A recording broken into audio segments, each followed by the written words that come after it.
environment. This is where we address the topics that matter. Here's your host, Kathy Miller.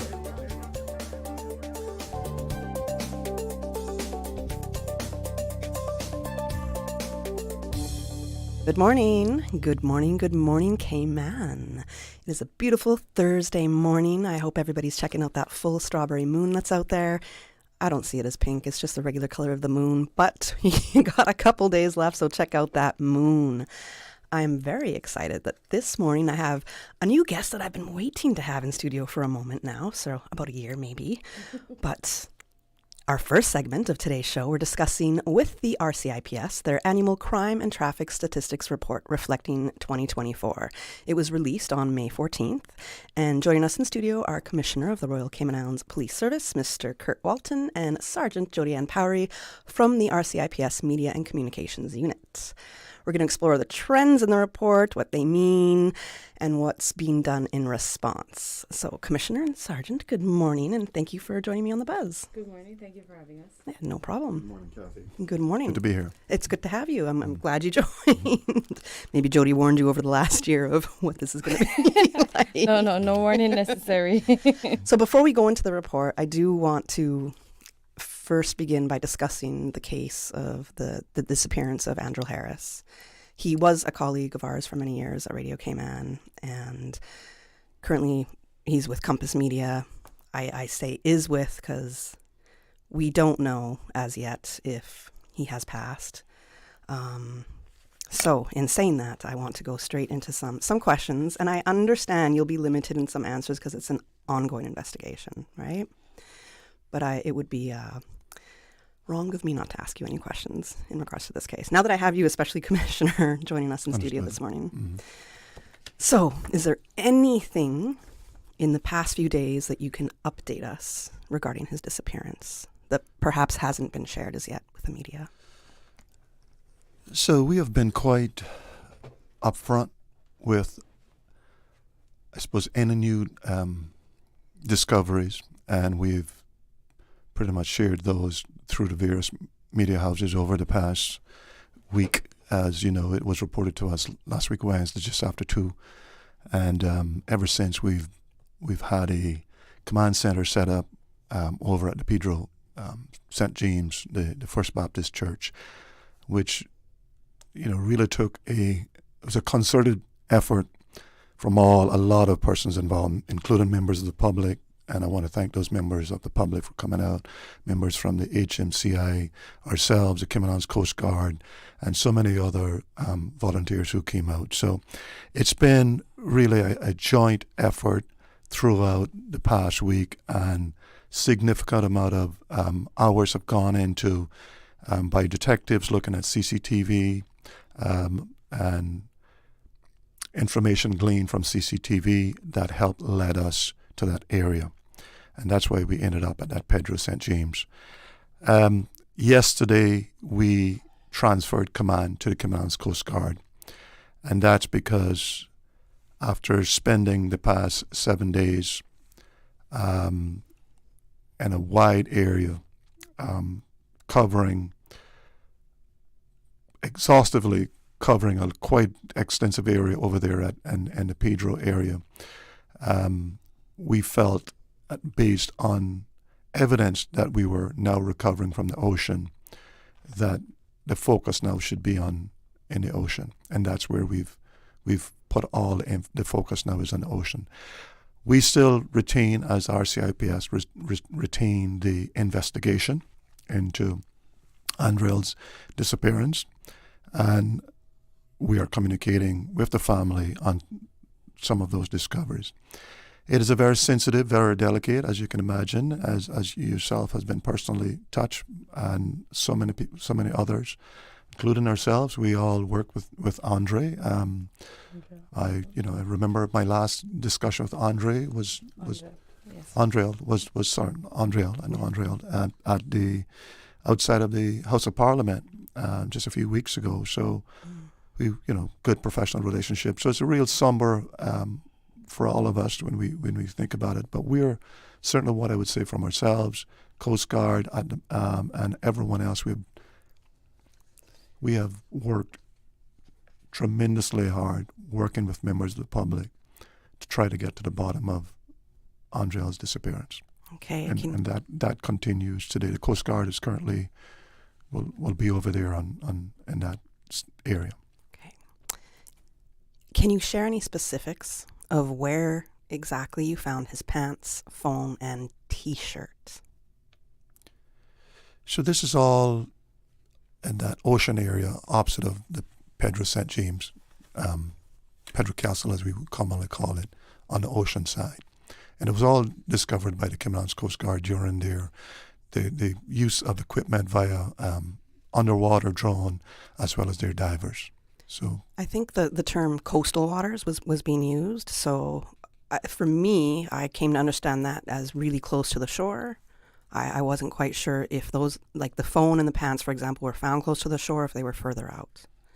And the T-shirt, I don't want to spread rumors or anything, but I understand that the T-shirt wasn't found, or the shirt wasn't found anywhere close to the water at all. Well, I think you have to appreciate the situation you've got when you've got drift patterns and everything else, but they're all in the general vicinity.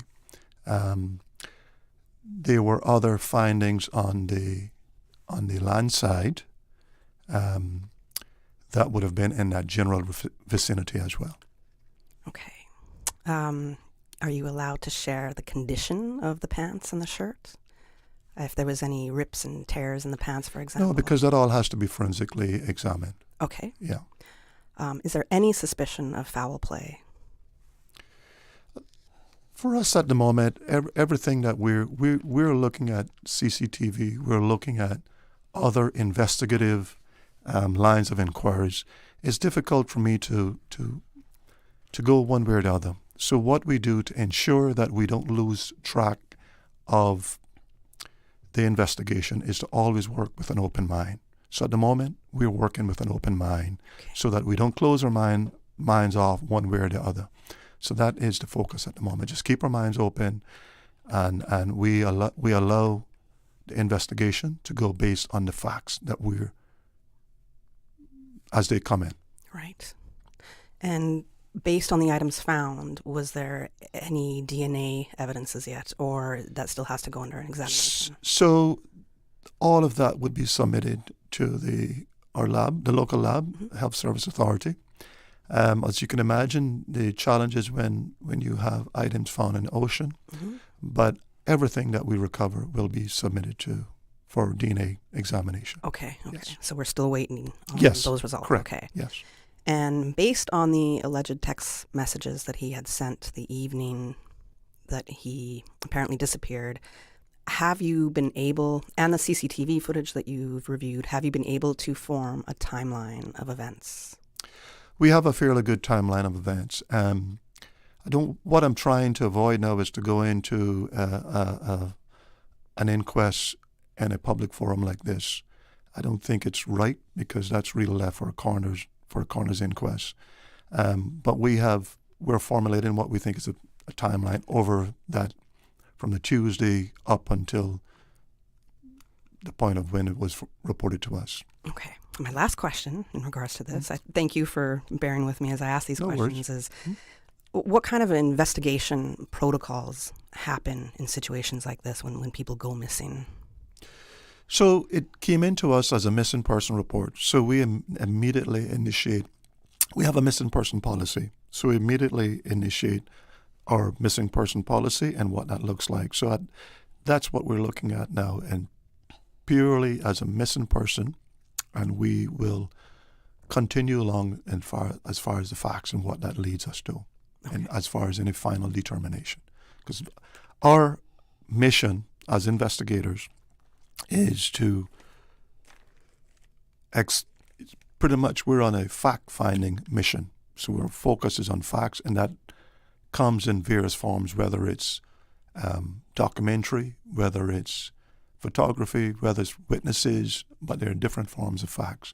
So that's why I say CCTV, we look at digital forensics, we look at the forensics as far as DNA and everything else. Our witnesses are persons who may have last seen, been in his company. So when I say a fact-finding investigation, and open-minded, that's the protocol. But the point here is we have a missing person that is reported to us, and we're treating it in terms as such until we can come to some determination, which at that point we will then do a final submission to the coroner. Okay. I know it's been a really difficult situation. It has for so many of us in the community. And one thing about Cayman is community does come together in instances like this. Absolutely. And we can all be really supportive with it. And, on behalf of at least myself and my colleagues at Radio Cayman and his other colleagues and friends, I know I can say thank you so much for the work that the RCIPS are doing. I know it's been a lot of pressure and a lot of negative things have been said towards the police. I don't agree with. I think you guys are doing as much as you can and employing as many different agencies to help assist you. The Coast Guard, as you said, hazard management. There's been private companies assisting with drones. There's volunteer divers. There's just the volunteer searchers. So really, we thank you so much for all of the efforts put in to help. In my mind, it is to help hopefully return him home safely. So, yes, and thank you, Kathy. Certainly what I would say there, it's been 100% a multi-agency approach. And I will go as far as saying that we've had officers coming on their day offs to assist. And I know of a young officer from the Coast Guard was on their day off, just assisting with use of drone and everything else. So there's a lot of, I suppose, unsaid, a lot of from the investigation. The challenge that we have as the investigative body, because we are the investigative body in such situation, is there's an expectation that we can go into public and start to pretty much discuss openly in terms of our findings, what that means, making determinations. That simply cannot happen on the basis that it immediately could prejudice in a future case. So we can only speak of the facts, which are the facts that we have in front of us. And that often doesn't come across well to the public. And right. And I recognize that. It's not everything we can speak of, because to ensure the integrity, that is a properly run ethical investigation that can be subject to scrutiny of anyone independent want to look at it. In this case would be a coroner and a coroner's inquest, which would be before a jury to have a look at it and at a coroner's inquest to make that final determination. And so we make sure that the investigation is conducted in such a way that it can be, it comes under intense scrutiny by an independent body, and in this case, the coroner and a coroner's inquest. Okay.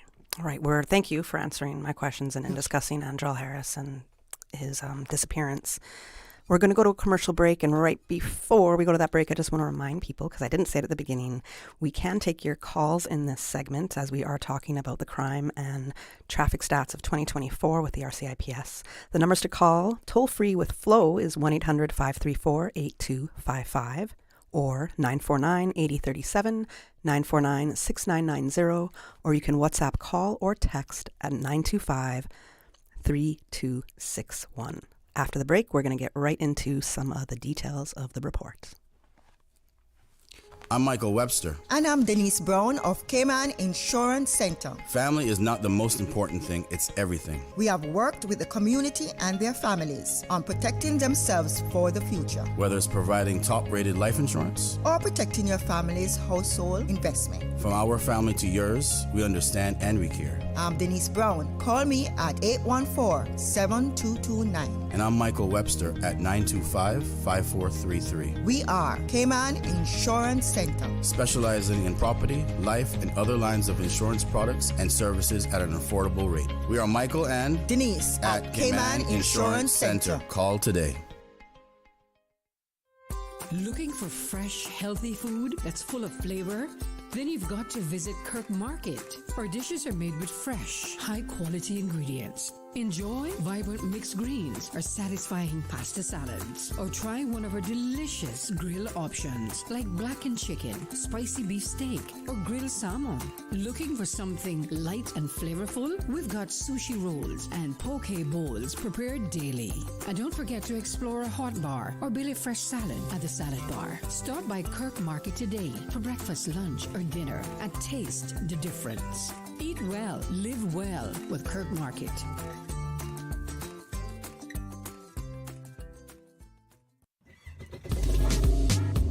Summer's heating up and the water's calling. From cruising the coast in your boat to riding Yamaha Wave Runners, Automotive Art Cayman will get you ready. We offer expert servicing by Yamaha certified staff as well as engine repairs, performance upgrades, engine and electrical installation, and more. Need it tuned, cleaned, repaired, or race ready? We'll keep you running smooth, whether you're riding waves or racing them. Trust Automotive Art for expert service and upgrades. Find us on Shedden Road and follow us at Auto Art KY on Instagram and Automotive Art Cayman on Facebook.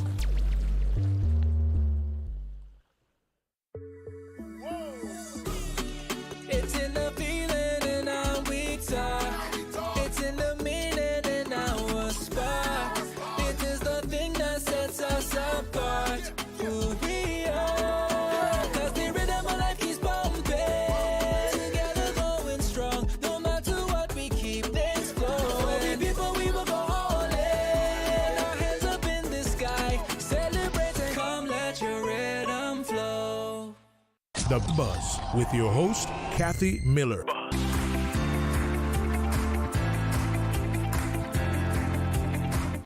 Welcome back to The Buzz. I'm your host, Kathy Miller, and in studio with me I have from the RCIPS, I have Commissioner Kurt Walton, and I have Sergeant Jodi-Ann Powery. And we are now going to go into the crime and traffic stats of 2024, which was just released on May 14th. We're going to go into an overview of the report, and Commissioner, I'm going to start with you. If you can give us basically a broad overview, what do the new crime stats say about where we stand as a country?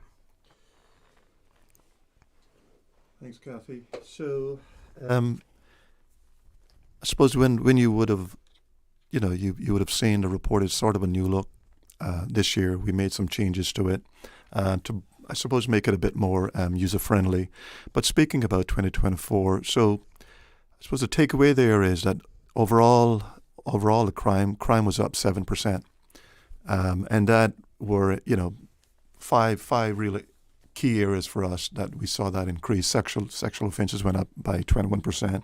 Other crimes, which are crimes such as so you get your ICT type of offences, you get your public order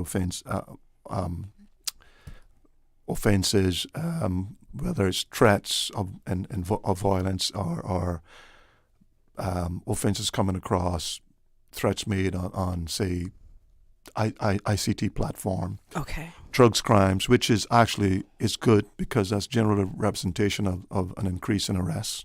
Okay. And acquisitive crime, which is overall about theft, whether it's dishonesty type offences, so whether it's a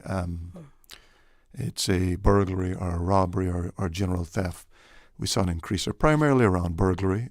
We had an increase in burglary last year. And then our public order offences, which are generally pretty much everything from people just misbehavior, nuisance, that sort of type of offences. Okay. And that's where we really saw that 7% jump in those areas. Interesting. The important bit for us is that we saw a reduction on firearm crimes, which were down by 21%. We had a reduction there, and that was important for me because I take us back to where we were February 25th, when we had what I've described as a watershed moment with the shooting at Ed Bush Football Stadium in West Bay. And so a big focus of mine then, and of course the first 4-6 months of my tenure, the start of my tenure, we did have an uptick in gang violence. So a big focus for me then was trying to reduce the issue around gun crime in the Cayman Islands. So that was important for me. So the overall crime, I suppose, those areas I just mentioned, but we had 4,218 crimes altogether, and those 5 areas are those that we saw the an increase, but significant reduction in our firearms crime, which is a good thing. That's what we wanted, and then a reduction there in violence as well, serious violence. The jump in sexual offenses, a 21% jump there is, for me, it's quite startling. It's a little scary. It is when you look at it purely from the 21% increase. What I can say with authority that, generally speaking, that is victims who know their the suspect, so familial, and so you find a majority of that would have been where, let's just say, a relationship has gone awfully bad, it's been severed, and a male has tried to take advantage of that situation following, or generally speaking. So the point there was no strangers, serial type rapists going around. So it was within that familial victim would know her attacker. And it usually generally is with that. I believe we have a call. Am I correct? We have a caller. All right. So let us take. Everybody's got to pop their headphones on, and then let us take the caller. Good morning. Thank you for calling the Buzz. Good morning, Ms. Cathy. How are you today? I'm doing well. How are you? Good. Good morning to Mr. Commissioner Walton and Mr. Powery. Good morning. Good morning to both of you and Mr. Walton. You're doing a great job, and our own Caymanian, and wish you all the best. I just have a couple of questions on the crime statistics, in particular in relation to traffic. And I wonder if you were able to give us some data on that, but also to comment on the powers of prosecution of the police. For example, having laws is important, but also having the ability of the police to have the backbone to prosecute and also have the support. For example, I see situations where people come on traffic, down the traffic, and they'll have their music so loud that not only is their vehicle shaking and probably causing problem with their own hearing, but those in the line of traffic as well. Your windows are rattling, whether there's any an offense and whether there's been any prosecutions for that kind of stuff. And also the crazy driving and the speeding that's taking place. I mean, you see some afternoons after work, some of these job sites, the guys are out there and they're assembled after work, and they're probably, ingesting, a couple of dozen beers, and before you know it, they're jumping in their Honda Fits and their yellow and orange high-vis shirts, and they're going off like rockets flying low. Whether that's something that's being also given the power to prosecute. And finally, on some weekends, even Sundays, that some of these people go and park in neighborhoods on the streets, and they bring out their music boxes and their bottles of rum, and they have a party in the street. Whether those kind of things are being flagged in statistics, and whether, like I say, it's a comment on whether the officers have the power and the resources to enforce and prosecute for those kinds of social problems. Okay, thank you for the questions. Thank you, caller, and I do recognize the voice. Me too. Yes, so thank you. Some really good questions. So what I would start with, maybe if I could answer your questions first before I go into the stats. So the first one I think was about the noise emission from, I suppose, the speakers from vehicles. And so that in itself is not a traffic offense. What that would come under is some sort of public order or Towns and Community, the Towns and Community Act. So you're looking at, again, that's your antisocial type of behavior. So you're looking at some offense under the Towns and Community. The challenge there at the moment, actually it goes as far as the Public Health Act in terms of a public nuisance. The challenge we're having at the moment is something that I have put it down as one of the mission I'm on this year is to look at the issues around decibel meters and the regulations. The issue we have at the moment is how do we measure the noise level that's emitted, whether it's from a car or whether it's from a home or whether it's from whatever establishment. We are probably on average somewhere between 50 and 60 calls per month just on loud music. In this case, it's loud music, and that's the biggest challenge at the moment. So I've got my analyst looking at doing the data around it, because we do get the calls coming in. But generally what happens there, we get the call, we respond, we warn people to turn the music down, and as soon as we leave, we're back up. We know that there are court cases where we have seized equipment, and we were found at fault because we could not prove as far as the decibel level. So there is a caveat in law that we need to fill, and so it's something that I'm looking at. The second bit then is about the job sites and consuming beers and leaving in cars. Well, if persons are driving and has open alcohol while they're driving, that is clearly an offense under the Traffic Act. And the alcohol as well, sir. The Liquor License Act as well. So you've got potentially you've got a liquor license. You've got a drink driving offense there. Now, if we were called, stopped, and we found an individual in possession of the open bottle of beer or rum or whatever that alcohol is, that's immediately an offense.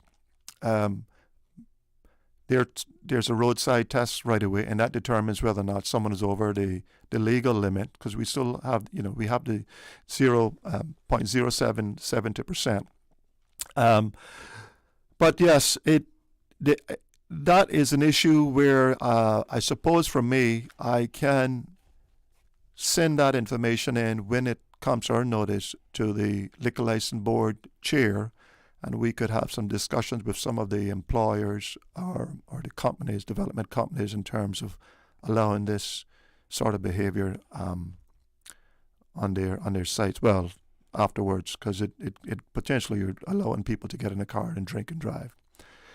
The other issue there in terms of loud music, I believe you mentioned in terms of parties, I think up in the Rum Point area you may have mentioned. We have done several operations up there where we've had to go there both by land and sea to disperse persons. We found ourselves making arrests there in the past, whether it's for drugs or drink driving.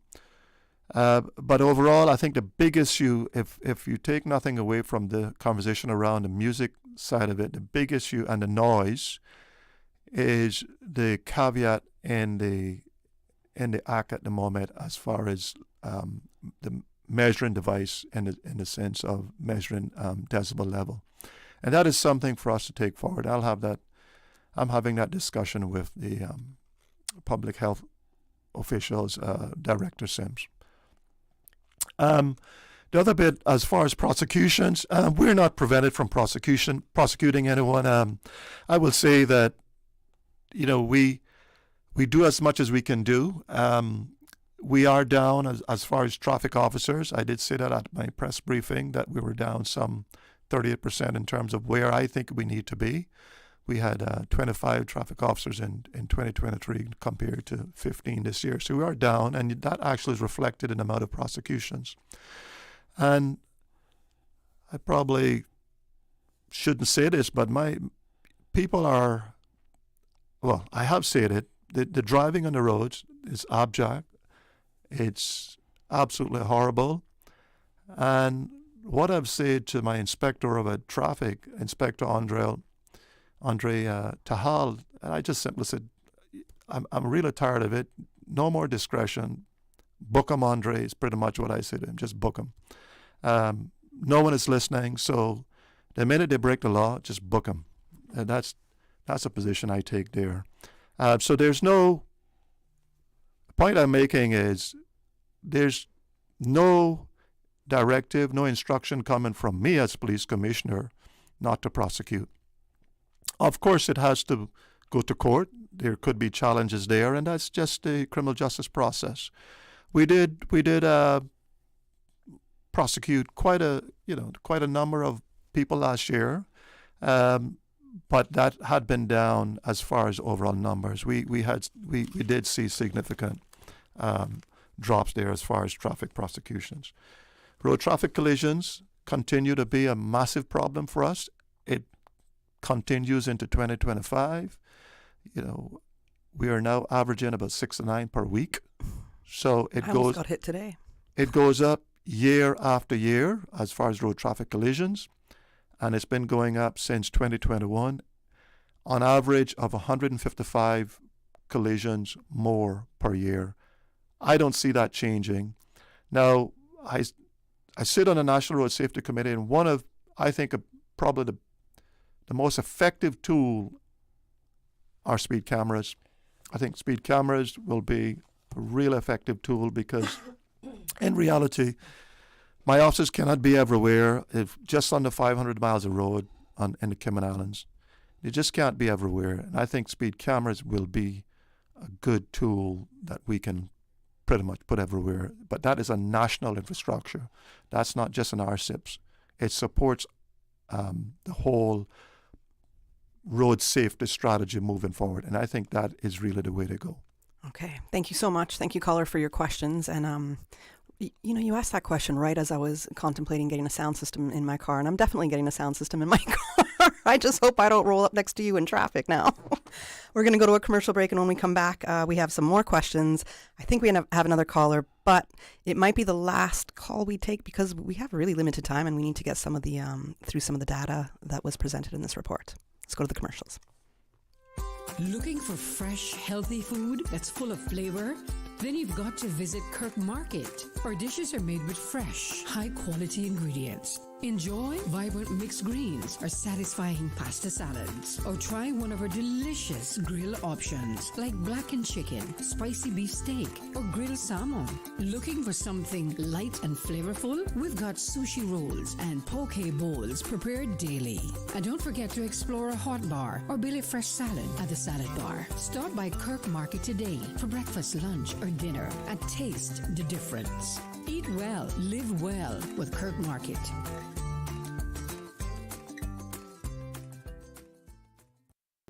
Cruise into summer with expert service from Automotive Art Cayman. More than a retail store, it's your one-stop auto care shop. We offer paint, detailing, accessories, wheels, Yamaha parts and products, batteries, tire repairs, tire changes, and more. Need top-tier shine and protection? Grab Gliptone detailing gear, Chevron synthetic oil, and Axiom car care kits. Get expert service with premium products all under one roof. Wherever you cruise, make your pit stop at Automotive Art first. Find us on Shenton Road and follow us at Auto Art KY on Instagram and Automotive Art Cayman on Facebook.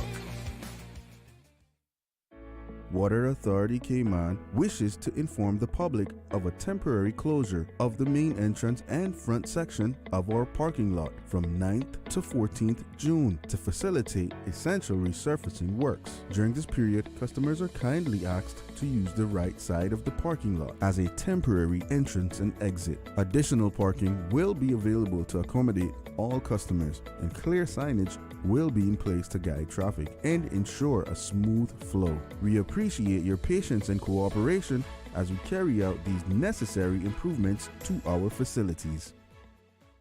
The Buzz with your host, Kathy Miller.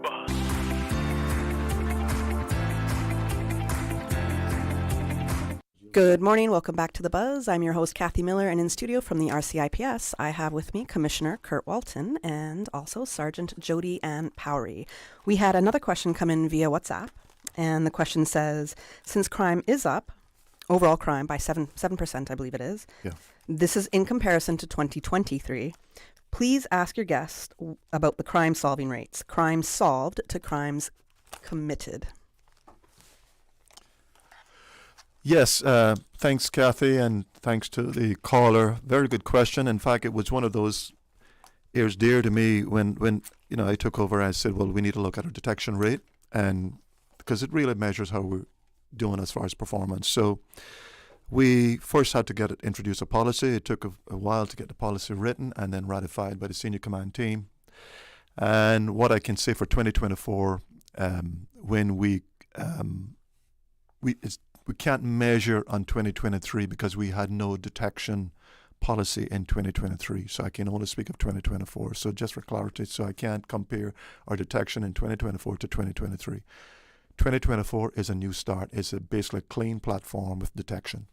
Overall detection was 43% overall on our crime. So we detected 43% of overall crime. And I've said that has the potential to increase on the basis that we still had 20% of crimes from 2024 under active investigation in 2025. What I can say, I know that's already increased. I won't say the numbers at this point, but that has already increased. I had set what I thought was a very ambitious goal of 60%. And I'm told it can't happen anywhere in the world, boss. Those were the words. In fact, they were said the best the UK do is 10.5%. If you're lucky, some forces are 5%. And the best performing UK police force right now is just over 10% detection rate, overall crime detection rate. So when I look at what we've been able to achieve and having 43%, I think that for me is pretty significant. It's impressive. But it doesn't mean we just rest on our laurel and happy with that, because it means we now need to look at, okay, well, what some of the areas maybe we fell short, and look at how we can improve in those areas. Right. Okay. We do have another question from a caller. And caller, thank you for calling the Buzz. We have almost 6 minutes left, just 6 minutes left. So I'm going to ask you if you could ask one question, just so that Mr. Walton can answer, and we have to kind of wrap up with some other data. So go ahead, caller. Thank you for calling the Buzz. Hi, good morning to everyone. Commissioner, job well done on what you're doing with the force. I was happy to hear the question asked earlier about noise in public places. And of recently, I live in the Crew Road area, and of recently, especially on Sundays, there is loud noises like music, obviously coming from a park or something. This weekend, I drove out towards the airport in the evening at about 7 p.m., and in the parking lot of the post office right out there by Foster's, there was literally, and I'm talking about in the parking lot, not even in the park, there was domino tables set up, persons were drinking, dominoes were playing, cars were open, music was blasting. My question is, it's a government facility, and yes, the parking lot is used for persons going to the park, but is it an offense for them to actually go and set up house in the parking lot of the government facility and carry on like this, especially on a Sunday evening when, that's everybody's sort of, wind down time from the weekend? Thank you so much. Thank you. So I think based on the question there is whether or not there's an offense to actually be on the property itself. It sounds like it's a open public place. So the immediate response from me would be that my sense is it would not be a criminal offense to be there. However, it sounds like there are other, antisocial type of activity.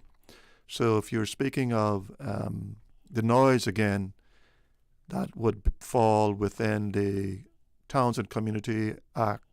So there's perhaps some sort of public order type offense that could be looked at. So we've taken note of it.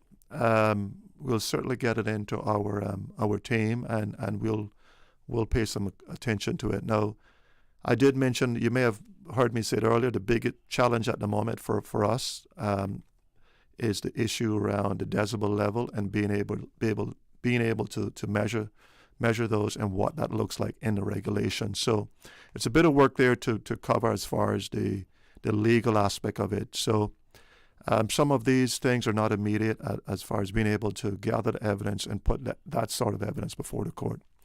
But certainly, thank you for that information, and we can progress that.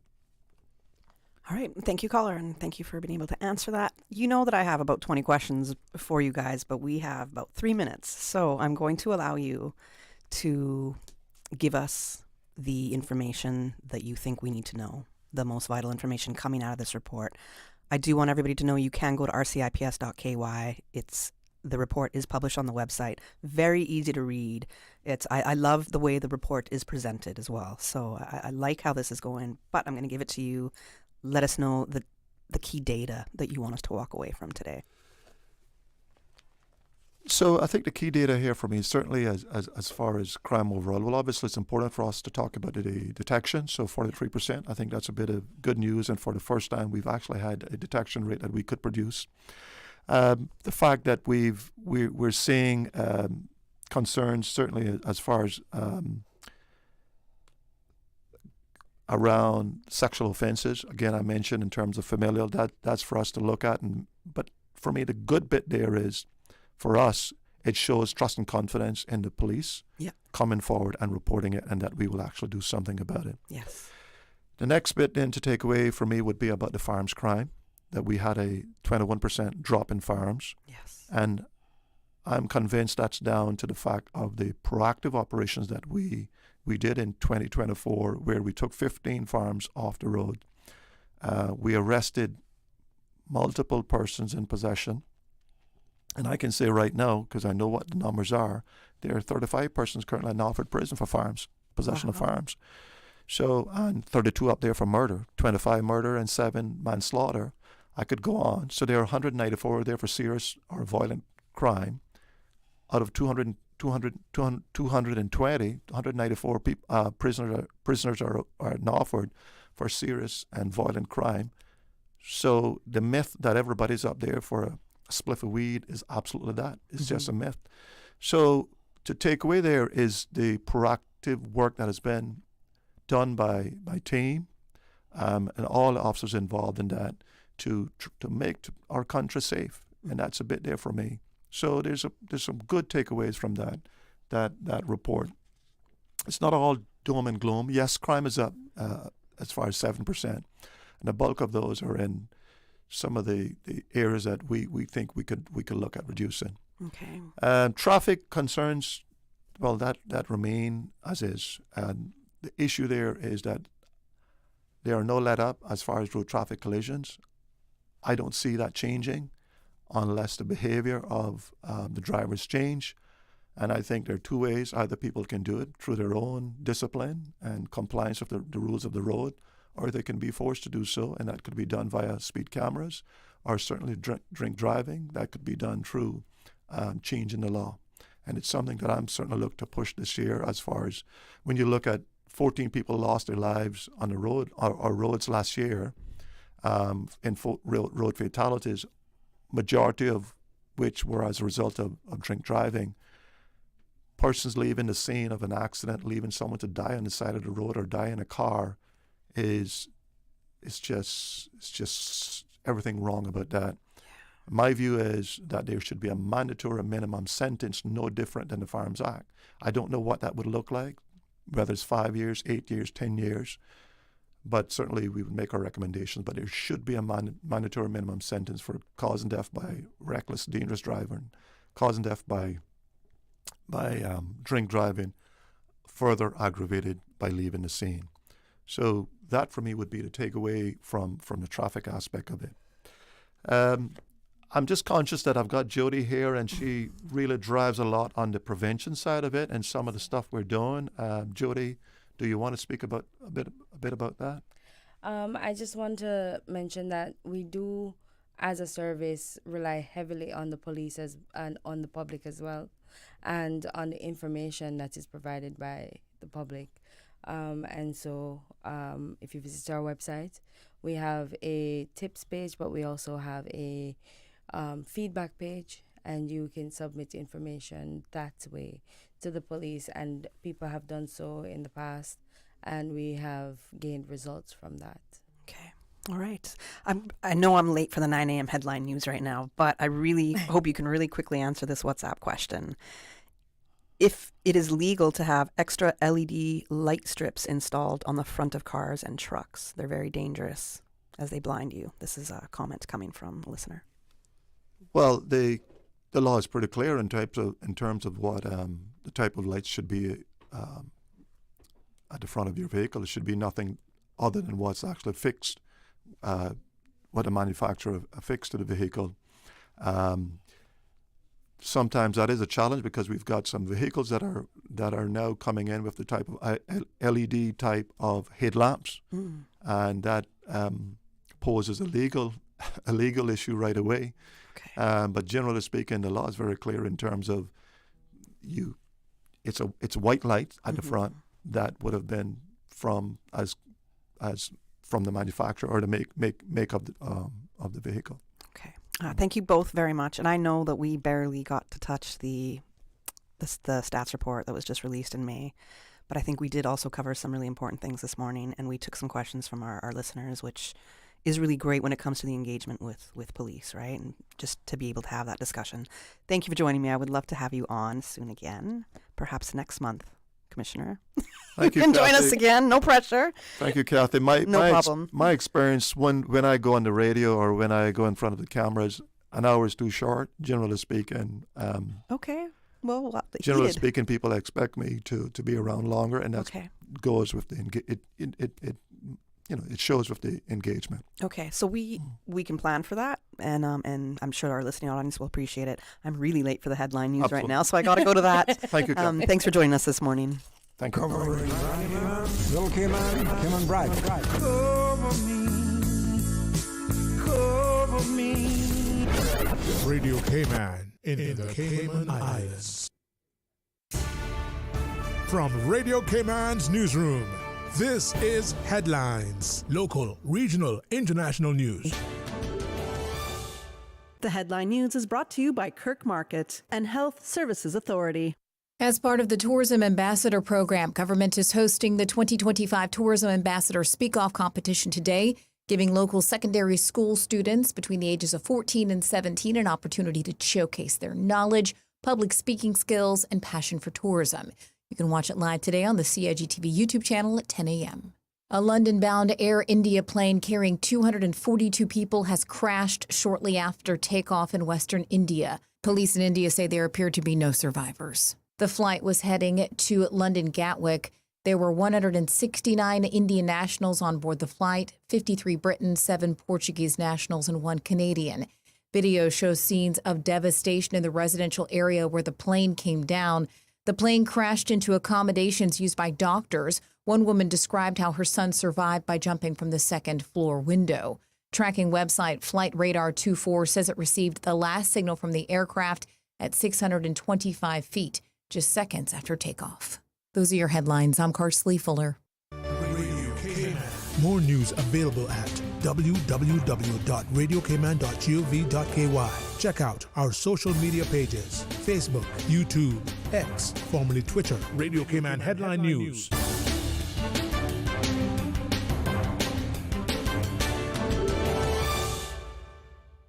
The Health Services Authority would like to thank you, the Cayman community, for voting us the Best of Cayman Islands 2024 in 13 medical categories.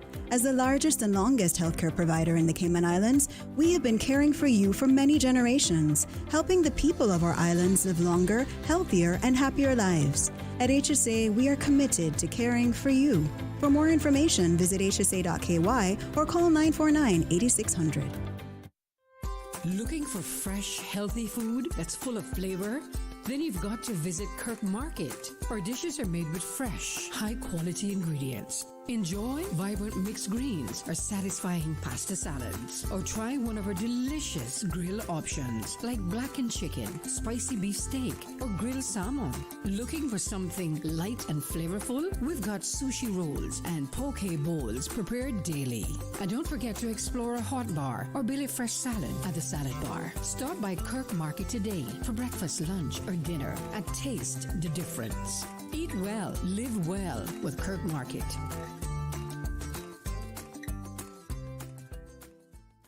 The Buzz with your host, Kathy Miller.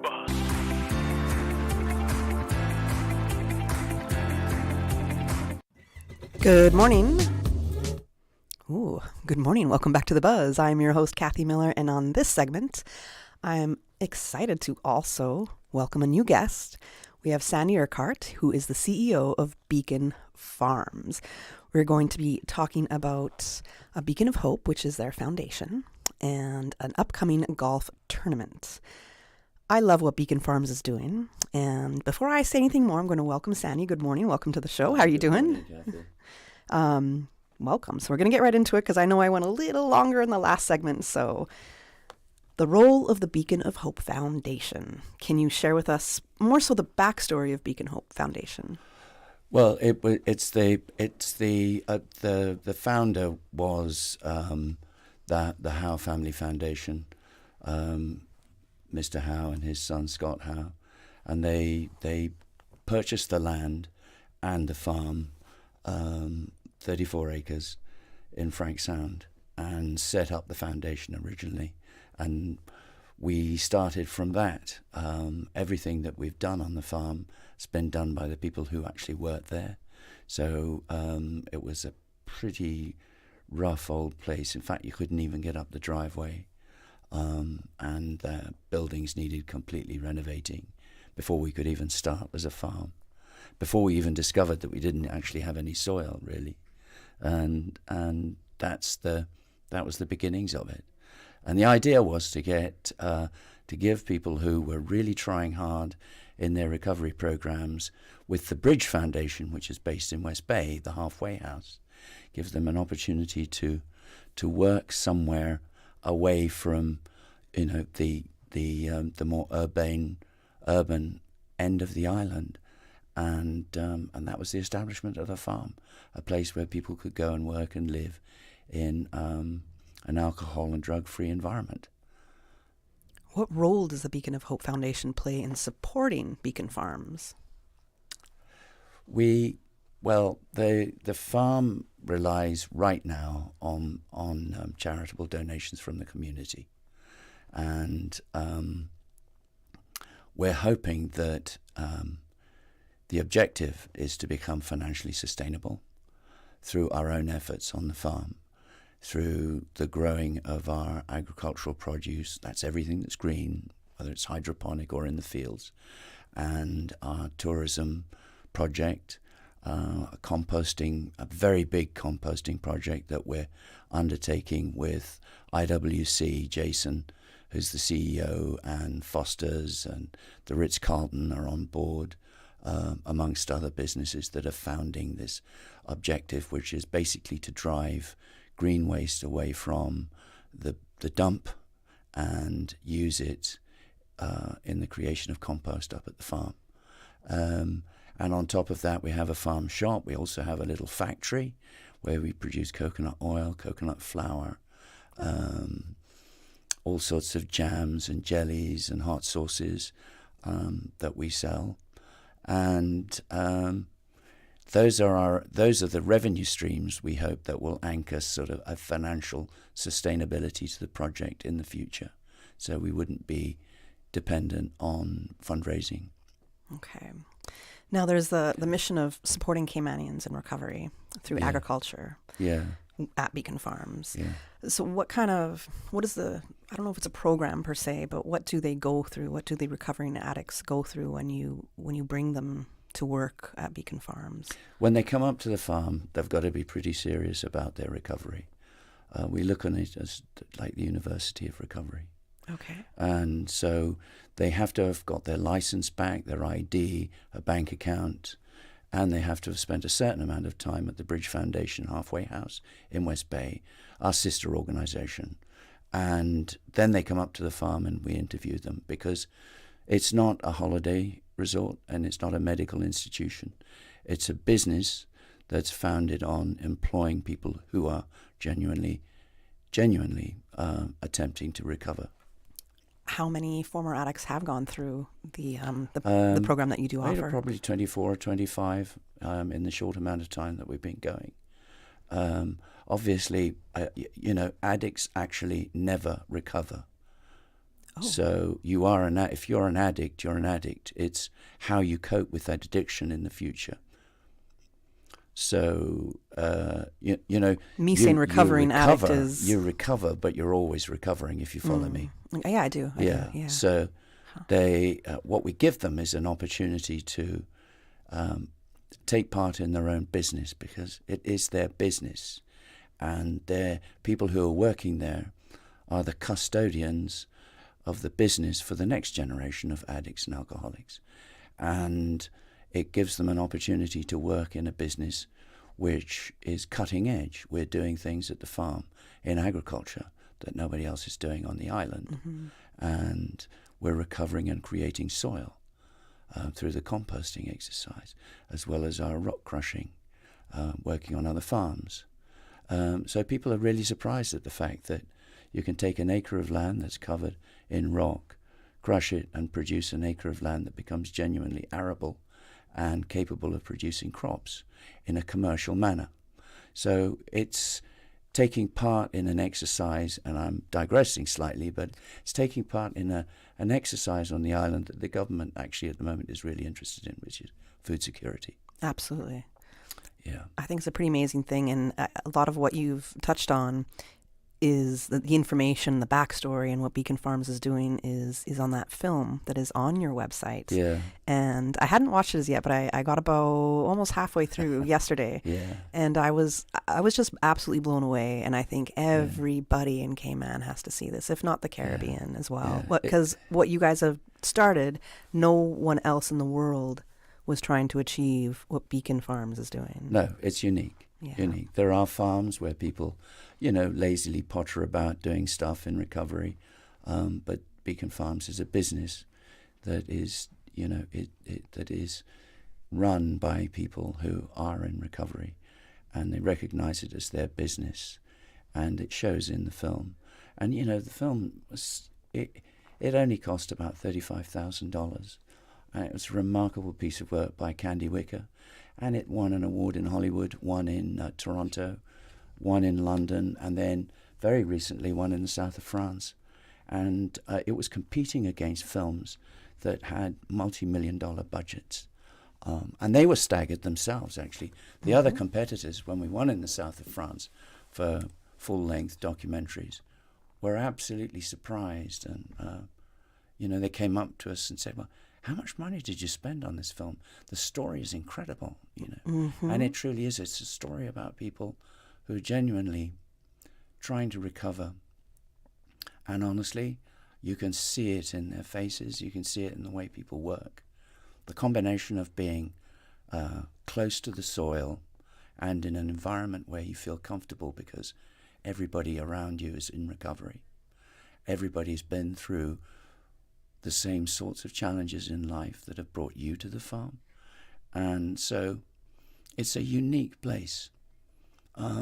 It gives people, gives people an opportunity not just to work, but to work in a sector that they are actually producing methods of farming that have been thought of but not carried out to date on the island. So it's really cool.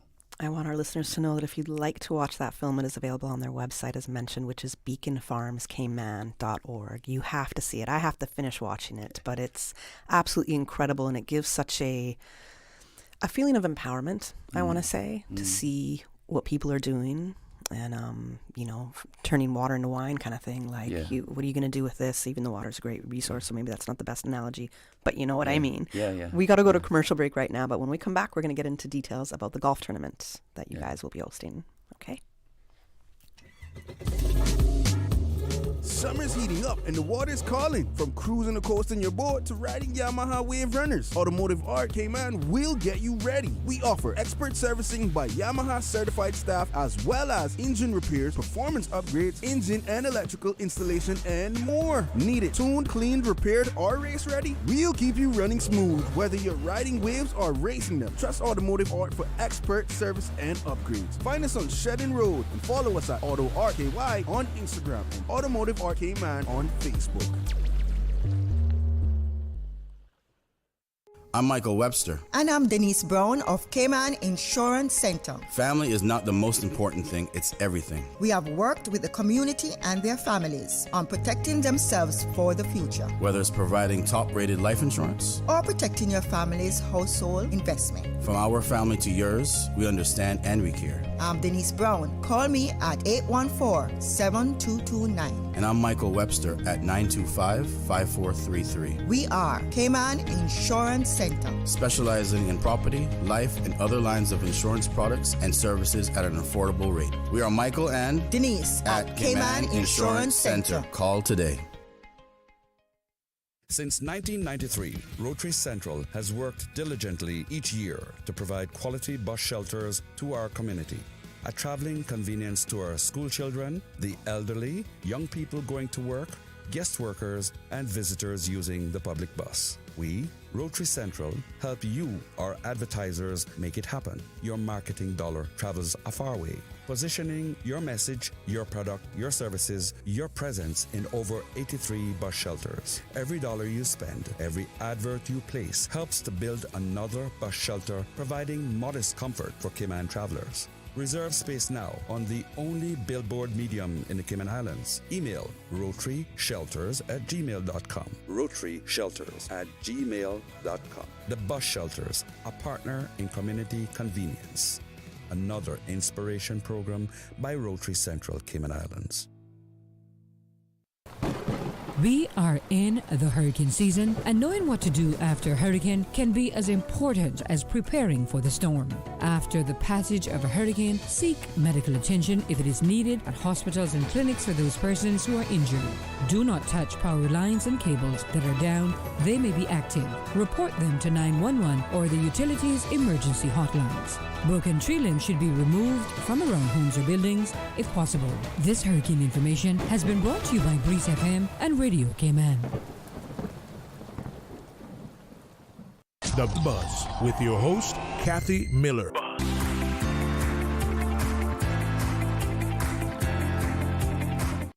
Good morning. Welcome back to The Buzz. I am your host, Kathy Miller, and in studio with me, I have CEO of Beacon Farms, Sandy Urquhart. We're going to be talking about the Beacon Farms Golf Invitational in this last little bit. It's taking place June 20th at the North Sound Golf Club, and, you know, Sandy just asked me if I was a golfer. And for those who know me, I am a retired wannabe pro athlete. So can I play? I can play any sport, almost. Almost. But tell us about the upcoming invitational golf tournament. Well, we've still got space for any sponsors in the next few days. It's $3,000 for a corporate sponsorship of a hole. We currently have room for a couple of teams if anybody wants to get involved. It's $1,000 for a team of 4. That's $250 a head. It's a really great deal. There's a buffet supper afterwards and prize giving, and our sponsors have been incredible. Track Automotive, who are a fantastic supporter, have offered a Chang X7 Plus Elite car, new one, for a hole-in-one. And over the years, I've known that people have actually got holes-in-one on the, especially the the 9th hole on North Sound Golf Club. So it is really feasible that somebody could actually win that. We're terrifically grateful for that, because that's actually $33,000. That's an amazing prize. It's an amazing prize, yeah. Then it's followed with, a return flight from Panama and from Tampa, from our friends at Cayman Airways, who, by the way, are also showing our film on their long-haul flights. And we get people coming up, actually, who've watched the film, by the way, and they come up to the farm because they want to see everybody who's been in the movie. Oh, it's really sweet. They want to see the farm. Yeah. I have to tour the farm really myself, cool. actually. Yeah, so you've got to come out there. I'm going to come, definitely. Yeah. What brought up the idea of having this golf invitational? We did as a team. We've got Tower Marketing work for us, especially Andy, who he's done a hell of a lot of work to put this inaugural event together at Tower Marketing. And Susan DeSerum from Crystal Communications, Sasha Appleby, who's our administration manager and is probably listening now in the office at the farm. They've all done an amazing job to actually put the event together. And then not least of all, our sponsors, our corporate sponsors, who we're just really, really fortunate that people recognize the value of the farm. And our gold sponsor is Addicts, and we'd like to thank them and offer them a visit for their people anybody who works there, like to come up to the farm and visit us. We'd love to have you up there to thank you for it. Also, Brick K CUC Cayman Cigar Company, who we work with really closely because we grow some of the tobacco they use. Panthera, Vigoro, Tom Ballon at Vigoro. These are great guys who, go out of their way to help us, not just in this tournament, but generally, you know. And IMS, not least. So we're looking forward to a really cool day. There's buffet dinner afterwards, prize giving, and we've got loads of prizes. And loads of prizes. I couldn't go through them all. I mean, the car, goodies, the Chang brand new car is already a really big one for that hole-in-one. Yeah. You said the return trip from Panama and from Tampa as well. So, I mean, those are some pretty good prizes right there. And I'm sure anything else that follows is also going to be great. Yeah. But this is a fundraiser for Beacon Farms. Yes. What the funds, how do they help support you? What do they go towards for Beacon Farms? The funds go towards, right now, they go towards running the farm, keeping the lights on, paying our bills, and just generally looking after the farm and paying people's wages.